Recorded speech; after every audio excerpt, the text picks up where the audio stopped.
Let's go to Peter Mathews. He's a professor of political science at Cypress College in California, and he joins us live now.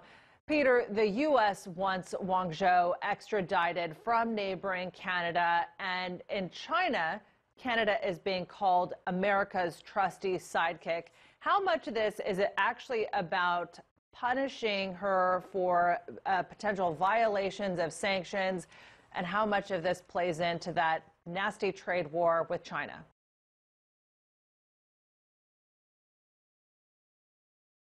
With China, President Trump's administration is trying to send them a message that the United States is in control of this, and it seems to be quite one-sided. That, in other words, he wants to have extradition of this woman, the woman who's the CFO, I believe, CEO of this company, which her father founded. It's the largest telecommunications company in the world, equipment company and services company. It's really amazing that it's quite large, and it's dominant, and it's a pride. It's a source of pride for China, just as Microsoft and Apple are a source of pride for the United States. I think the Trump administration is trying to send a message, unfortunately, to China in this trade war to show who has the upper hand. And the whole thing can end up in a disaster because it'll backfire. And in the end, the trade war will not be resolved if this keeps going. And that can wreck the whole world economy, as I've said before. It could bring on a worldwide recession, not just a U.S. and China recession. Well, China has threatened Canada in all of this. So what are the potential consequences that Canada could suffer, kind of getting caught in the crossfire between these two large economies? Well, China certainly has made very firm statements to Canada to release her and or face the consequences. In fact, China's attitude toward Canada was even harder or harsher than its attitude with the United States on this issue. It's also a matter of national pride for China that one of its leading citizens could be arrested this way with no, and the complaint they made is there was no evidence provided by the United States that this woman had done this, and yet she was ignominiously arrested in the airport while changing airplanes. It was quite unusual to treat someone like this in Canada on behalf of the United States.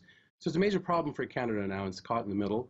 And I believe that cool head should prevail, and the United States and President Trump's administration should calm down and negotiate this 90-day period, a much more balanced trade deal with China that would work out, but also make sure that he understands that China has to save face. It's an Eastern culture, and you cannot go out and bully or insult or appear to insult countries that have that type of culture of saving face and being graceful about negotiations. I think that President Trump should understand that. Peter, a day ago, America's chief negotiator in the 90-day tariff truce said if there was no agreement with China by the 1st of March, then the agreement will be rescinded. What does the U.S. want from China in all of this? I think the U.S. is trying to appear that it can dictate terms and that President Trump ran on an America first foreign policy, America first. And this is, in my view, rather dangerous because when you say America first, it means other countries have to be last, or have to be second, or have to be in third place. And this is not a good way to look at the world, in the interdependent world that we have, where the globalization is a fact. We just have to make globalization work for everyone, especially the working class and the middle class, and not just the rich. To do that, countries have to cooperate. And China has led the world in providing a type of model for development, which I call industrial policy, where the Chinese government promotes the public interest by supporting Chinese businesses overseas to export.